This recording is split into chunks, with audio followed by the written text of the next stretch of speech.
Hey, salut tout le monde, tout de suite le manga du jour.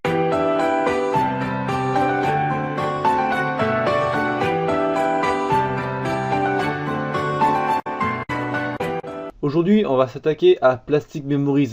Plastic Memories est une série d'animation japonaise écrite et créée par Naotaka Yahashi et réalisée par Yoshiyuki Fujiwara. Elle est produite par le studio d'animation Doga Kobo et diffusée entre avril et juin 2015 au Japon. Maintenant, on va passer à l'histoire. Qu'est-ce que ça parle exactement? On s'y situe dans un monde futuriste, là où les robots ressemblent de plus en plus aux humains et qu'au final, on ne les distingue plus. Ces robots sont nommés des Giftia. Ils peuvent ressentir la même chose que les humains, mais ces Giftia ont une durée de vie de 9 ans. Un jour, un jeune homme nommé Tsukasa Mizukagi intègre le service terminal de Saikor chargé de récupérer les Giftia en fin de vie, dont il fera équipe avec Ayla, qui est aussi une Giftia. Dans ce service de terminal, il doit faire un duo, dont un humain et un Giftia. L'humain est chargé de prendre le Giftia périmé et de rassurer la personne, et le Giftia doit communiquer avec l'autre Giftia qu'ils vont récupérer afin de lui aussi le rassurer. Si vous voulez, c'est en gros une communication entre humain et Giftia, c'est pour mieux qu'ils se comprennent. D'un côté, c'est bien pensé comme concept, non? Alors que dire de ce manga? Alors déjà, je le classerai sans problème dans l'un de mes mangas préférés.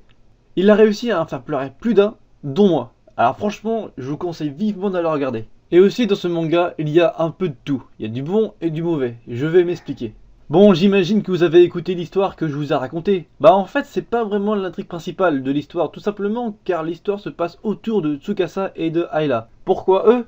Car dans tout l'anime, on va voir comment un humain et un Giftia vivent ensemble, comment ils communiquent, leurs opinions et j'en passe. Ça peut être intéressant car peut-être dans un futur proche, nous pourrons aussi communiquer avec des robots, qui sait. Mais en fait, il y a un truc qui me gêne. C'est que l'histoire de récupérer un Giftia est juste un background. Donc nous parler comme si c'était l'intrigue principale, ça fait tâche. Bon, même si l'histoire en lui-même est sympa, mais pas développée. Je préfère vous le dire au lieu de vous gâcher la mauvaise surprise. Avant de continuer sur les deux personnages principaux, on va se tourner vers les personnages secondaires. Franchement, ils sont pas dégueulasses. Chaque personnage est tout aussi important que d'autres, sauf de rares exceptions, mais l'ensemble est plutôt pas mal. D'ailleurs, sans eux, le manga serait à chier et on s'emmerderait. Pour une fois que les personnages secondaires sont bien foutus, bon certes, on connaît presque rien d'eux, mais c'est pas un problème. De plus, ils sont tous différents dans leur caractère, donc c'est vraiment sympa de les découvrir. Mais le point négatif, c'est qu'ils sont tellement tous différents que tu vas forcément détester l'un d'entre eux.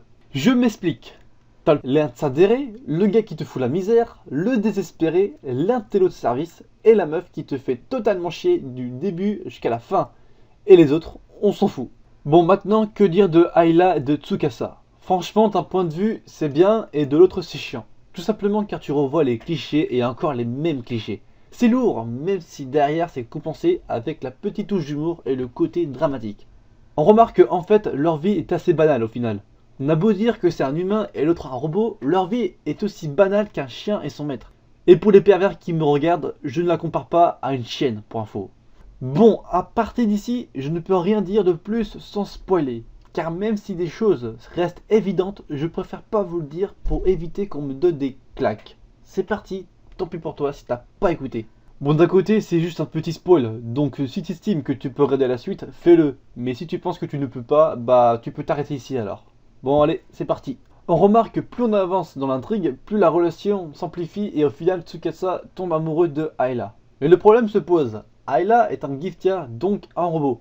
C'est comme si j'annonçais à mes parents que j'allais épouser ma voiture. Mais d'un autre point de vue, on la voit comme une humaine. Des capacités humaines, les sens humaines, l'émotion humaine, donc d'un point de vue logique. Ça fait d'elle une humaine, non? Par définition, le terme être humain signifie littéralement qui se différencie des autres espèces par son mode de déplacement, son langage articulé et pour son intelligence.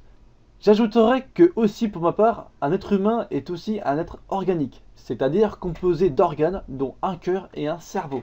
D'ailleurs, petite parenthèse hors sujet, pour peut-être mieux comprendre ce que je dis, allez voir le film Bicentenaire qui a pour acteur Robbie Williams. C'est un excellent film qui traite mon sujet et que j'en fais référence. Donc, pour revenir à notre sujet, Ayla a-t-elle ses critères? Elle se différencie bien des autres espèces par son mode de déplacement. Son langage est articulé, elle possède une intelligence, même si elle est idiote, mais ça c'est autre chose, mais elle ne possède pas un corps organique. Pourtant, avoir un corps organique, c'est ce qui est composé de base un être vivant. Or, un robot n'est pas réellement considéré comme un être vivant.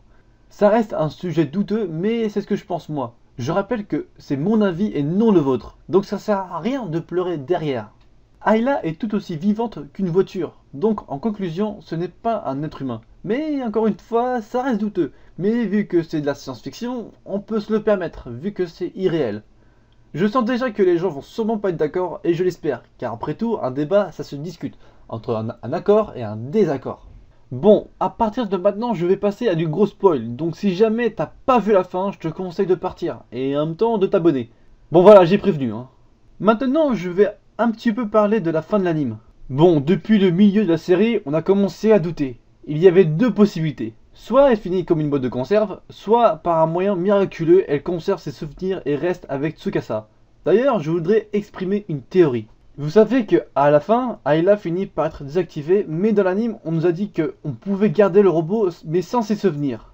Et si ils avaient gardé Ayla? Je vous montre deux images pour comparer. Les deux mains sont presque similaires, car déjà on voit clairement que c'est une fille avec sa peau claire et sa morphologie.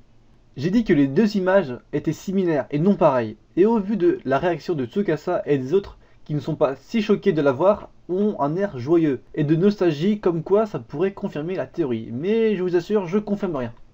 Bon voilà, cette vidéo est terminée, désolé si cette vidéo a été plus courte que les autres, n'hésitez pas en tout cas à vous abonner, à liker et à commenter, ça me fait plaisir, et on se retrouve à la prochaine. Ciao.